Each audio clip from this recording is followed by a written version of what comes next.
मला असं वाटतंय की आत्ताच्या घटनेला खरात प्रकरणात जे अपडेट्स येणे बंद झालंय, जे SIT ची कारवाई जी बंद झाली आहे, मला काल असंही कळतंय की SIT आता बरखास्त आली आहे आणि SITच्या ज्या तेजस्वी सातपुते मॅम होत्या त्या देखील काहीतरी ट्रेनिंगसाठी पुण्यात आहेत.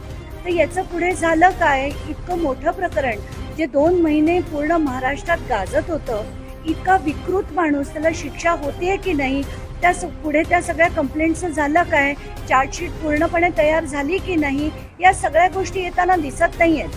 आताच्या घटनेला खरात प्रकरणात इतर ज्या गोष्टी होत्या, मग त्यांची जमिनी असो, त्यांना भेटणारे राजकारणी असो, रुपाली चाकणकर ज्यांनी असंख्य त्यांना फोन कॉल्स केले होते, त्याच्यात सगळ्यात जास्त ड्युरेशनमध्ये म्हणजे नंबर 2 वर असणाऱ्या रुपाली चाकणकरांची ईडीची चौकशी आपण बघितलं, त्याच्यात सुद्धा त्या हसत हसत बाहेर आल्या. तर चाललंय काय असा प्रश्न पडतो की वरून सगळं सेटिंग तर झालं नाहीये ना, असा आत्ताच्या घटनेला प्रश्न पडतो. कारण सगळ्या राजकारण्यांची कोणाचीच चौकशी झालेली आपल्याला दिसत नाहीये. एकनाथ शिंदेची नाही, आशिष शेलार नाही, चंद्रकांत पाटील नाही, त्याच्या जयंत पाटील नाही, दीपक केसरकर नाही. बरं, इतर मंडळी जी खरं त्यांना सहकार्य करत होती, जसं ते दीपक लोंढे असो, सचिन चुंबळे असो, याच लोकांची पण पुढे चौकशीतनं निष्पन्न काय झालं हे देखील आपल्याला कळत नाहीये.